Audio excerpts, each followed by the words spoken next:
నమస్తే అందరికీ, welcome to ఆకాశం ఆంధ్ర న్యూస్. ఇతను తెలుసా మీకు? ఒకసారి వీడియో ఎవరో చూస్తున్నారు, ఒకసారి జై జైలు కొట్టండి. ఈయన ఎవరో తెలుసా మీకు?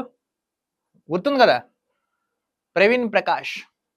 విఆర్ఎస్ తీసుకునే నాకు వద్దు బాబు అని ఐఏఎస్ ఆఫీసర్, విద్యాశాఖకు బాగా నిర్వీర్యం దరిద్రం చేసి పడుతుంది గత ప్రభుత్వంలో. ఇతను విఆర్ఎస్ చేసేసాడు. ఇప్పుడు ఈయన ఏం చెప్తున్నాడు ప్రెస్ ముందరకు వచ్చి, ఏదో కొన్ని క్షణికావేశం వల్ల చేసేసాను, సో నన్ను క్షమించి నన్ను విధుల్లోకి తీసుకోండి అని ఇప్పుడు ఈయన చెప్తున్నాడు. తప్పు చేసినప్పుడు మీరు ఎవరు తెలియలేదా? ఋషికొండలో, విశాఖపట్నం ఋషికొండ బీచెస్ కొన్ని స్థలాల్లో బాగా అయినా ఎతికి మరి పెట్టారని ఇతని మీద చాలా అంటే చాలా ఆరోపణలు కూడా ఉన్నాయి. ఏదో కొంచెం ఒత్తిడి వల్ల, ప్రెషర్ వల్ల కొంచెం ఆ స్థితిలో నేను రాజీనామా చేశాను, సో నా రాజీనామాను ఆమోదించండి, సో ఇప్పుడు అప్పుడు చేసేసాను, సో ఇప్పుడు దీన్ని మళ్ళీ గివ్ ఇట్ బ్యాక్ అంటే వెనక్కి తీసుకోండి, నేను వచ్చి పని చేస్తాను, ప్రజాసేవ చేస్తాను, మీరు కూలి పని చెప్తే కూలి పని చేస్తాను, ఏ పని చెప్పినా మేము చేస్తాం, ఇప్పుడు చెప్పుకుని వస్తుంది. ఏమైనా రిజైన్ చేసినప్పుడు నీకు కనీసం నీ బుద్ధి ఏమైంది? చెప్తున్నాను కదా, ఎవరైనా సరే ఎంతటి వాళ్ళైనా సరే మీరు ప్రజల్లో ఉండాలి, ప్రజాసేవ చేయాలి. మీరు ప్రజల్లో ఉండకుండా ప్రభుత్వానికి వత్తాసు పలుకుతూ కూర్చుంటున్నారు, చూసారా? అపంశుభం తెలియకుండా మీరు ఇరుక్కున్నారు. ఇప్పుడు ఏమంటారు దీన్ని? తెలపండి ఈ వీడియో ఎవరైతే చూస్తున్నారో. అందుకే జనాలు ప్రజలకు మనం సేవ చేయాలి.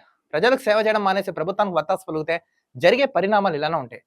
చూసారు కదా, ఇప్పుడు ఇది తీసుకోండి. ఇప్పుడు ప్రభుత్వానికి లేఖ రాయడంతో రిజెక్ట్ చేసే అవతల పక్కకు పోని పక్కన ఇసురు కొట్టింది, కింద మీద పడుతున్నాడు. కేంద్ర ప్రభుత్వాన్ని, రాష్ట్ర ప్రభుత్వాన్ని బాగా అంటే బాగా తిరుగుతూ ఇప్పుడు కసరత్తు చేస్తున్నాడు ఇప్పుడు ఈ వ్యక్తి. చూసారు కదా, ఇతను ఉదాహరణగా తీసుకుంది. మొత్తంగా ఏంటంటే రిజెక్ట్ చేసింది, నీకైతే ఇవ్వని చెప్పేశారు.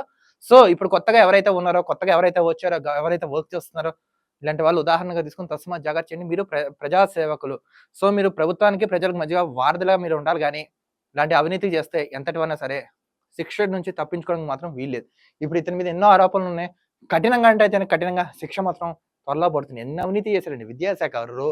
నెక్స్ట్ ఏంటంటే టీచర్స్ని ఇబ్బంది పెట్టారు, విద్యాశాఖని నిర్వీర్యం చేశారు, భూముల్లో కట్టుబడి పెట్టాడు. బాగా అవినీతి అంటే ఎంత అంటే అంత చేశాడు ఈ వ్యక్తి. ఇలాంటి వ్యక్తిని ఏం చేయాలి?